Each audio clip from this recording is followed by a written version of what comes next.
Oke, assalamualaikum warahmatullahi wabarakatuh. Kali ini saya akan melanjutkan menjelaskan mengenai pengujian perangkat lunak.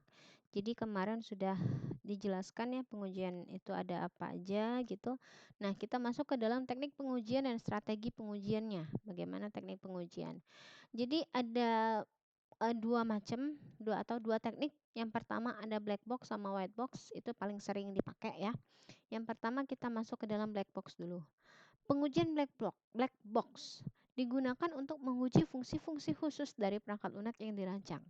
Pada teknik ini, kebenaran perangkat lunak yang diuji hanya dilihat berdasarkan keluaran yang dihasilkan dari data atau kondisi masukan yang diberikan untuk fungsi yang ada tanpa melihat bagaimana proses untuk mendapatkan keluaran tersebut. Jadi pengujian black box ini kita ngelihat hanya hasil atau dilihat dari tampilan akhirnya atau hasil akhirnya. Jadi yang pengujian black box ini seperti kalau misalnya kita membuat sistem di web ya. Di web ya udah tampilan webnya yang kita buat atau menggunakan sistem yang aplikasi gitu ya. Nah, ya udah aplikasi akhirnya. Nanti misalkan kayak yang saya bilang tadi, yang saya bilang kemarin itu bahwa ada pengujian untuk nguji umur, ngecek umur, kalau umurnya di atas 17 tahun maka dia akan menerima KTP, berhak menerima KTP. Kalau kurang dia akan tidak berhak menerima KTP. Nah, itu sebenarnya pengujian black box. Tanpa melihat proses di dalamnya nggak perlu tahu. Bagaimana kondisinya, if umur lebih besar dari 17 itu nggak peduli. Pokoknya kalau inputan saya adalah 17 ke atas, maka keluarannya harus berhak mendapatkan KTP. Gitu. Itu adalah black box. Ya, jadi tidak peduli proses if kondisi di dalamnya itu nggak peduli. Pokoknya kelihatan dari keluarannya aja. Diberikan fungsi tanpa melihat bagaimana proses mendapatkan keluaran. Jadi kalau black box ini yang dapat diidentifikasi adalah fungsi benar atau tidak benar atau hilang, kesalahan antar muka, ya, kesalahan pada struktur data, misalnya pengaksesan basis data atau data yang didapat salah atau benar gitu, kesalahan inisialisasi dan akhir program, misalnya pengennya sudah klik ini keluarannya adalah halaman utama misalnya, ternyata setelah klik button tersebut keluarannya adalah halaman kedua. Nah, itu kesalahan ya. Kesalahan performansi. Jadi dicek performansinya. Pengujian yang kedua itu adalah pengujian white box. Jadi pengujian beda sama black box. Tadi kalau black box kita hanya melihat luarnya saja, tapi kalau white box kita melihat operasi-operasi yang ada di dalamnya. Menjamin operasi internal sesuai dengan spesifikasi yang telah ditetapkan dengan menggunakan struktur kendali dari prosedur yang dirancang. Ya, melihat proses atau alur proses yang ada di dalam sistemnya gitu. Pelaksanaan pengujian white box menjamin seluruh independent path dieksekusi paling tidak satu kali. Independent path adalah jalur dalam program yang menunjukkan paling sedikit satu kumpulan proses atau kondisi tertentu, kondisi baru. Jadi kalau independent path ini kayak sebelumnya juga mungkin sudah saya jelaskan ya mengenai cyclomatic complexity. Jadi dia itu ada alur, misalnya satu proses, biasanya ngambil dari kode. Kode 1 nanti kalau ada kondisi dia akan jadi 2 jalur. Kemudian nanti kapan dia akan nyambung lagi, terus misalnya kalau ada pengulangan dia akan menjadi alur. Nah, itu independent path. Paling dieksekusi paling sedikit satu kali. Logical decision pada sisi dan false. Mengeksekusi perulangan, menguji struktur data internal. Jadi white box itu yang saya bilang seperti menggunakan software metrik kemarin. Ya, ini pengujian white box. Sebentar ya. Oke. Strategi pengujian. Nah, setiap strategi pengujian harus meliputi perencanaan, perancangan, eksekusi, pengumpulan data, dan evaluasi.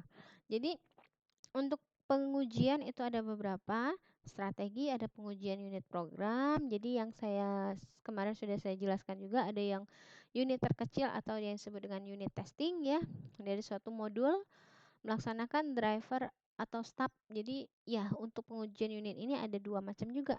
Kita pakai, coba-coba istilahnya ya, menggunakan driver dan stub.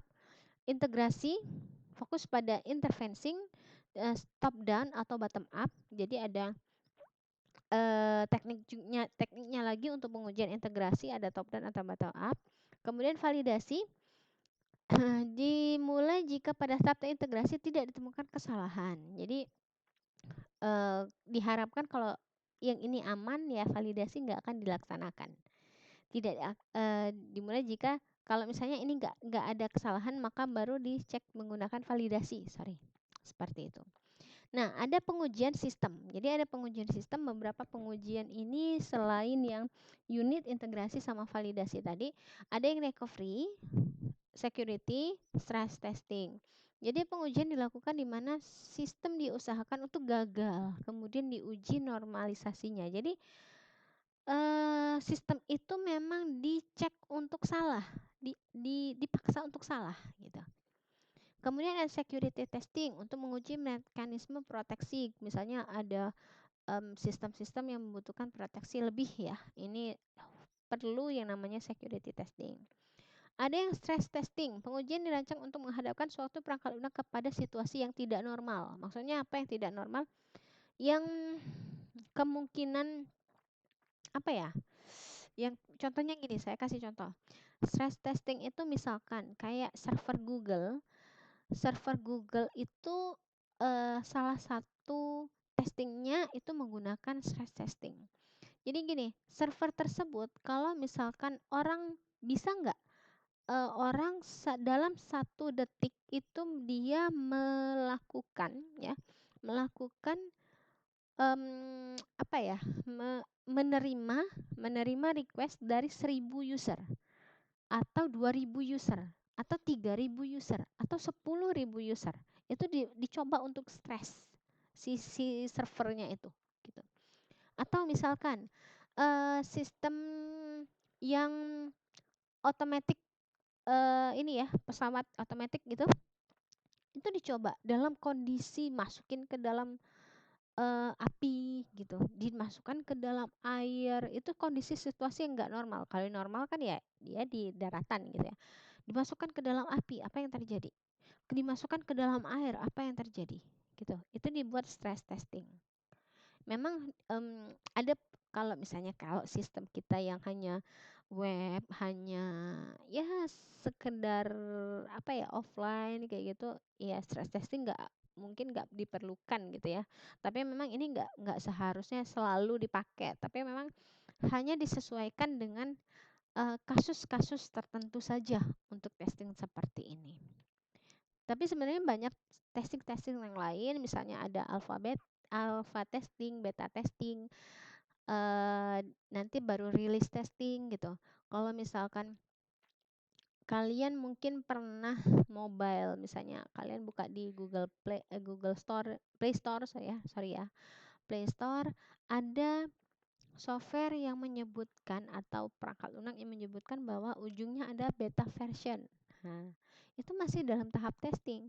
Jadi kalau alpha testing, sebuah, tim dari developer itu kan punya tim, punya orang banyak. Sudah dibuat, coba dia disebar dalam tim dia sendiri. Itu namanya alpha testing, dipakai oleh kalangan sendiri. Dicoba dulu, oh aman-aman saja. Kemudian dicoba untuk disebar ke pihak luar atau orang lain yang mencoba. Itu masuk ke dalam beta testing. Misalkan 1.000 orang yang pakai atau 100 orang yang pakai di awal. Apa hasilnya? Nanti dia akan kasih, masukan-masukan ke kita, ke pihak developer. Ya. Kemudian nanti setelah alpha testing baru nanti release testing. Release testing ya memang sudah dirilis. Kalaupun misalkan ada kesalahan ya baru nanti akan diperbaikin kembali. Nah, itu ada beberapa testing-testing yang lainnya. Ya, mungkin untuk pengujian perangkat lunak saya cukupkan sampai sini dulu. Saya akhiri. Wassalamualaikum warahmatullahi wabarakatuh.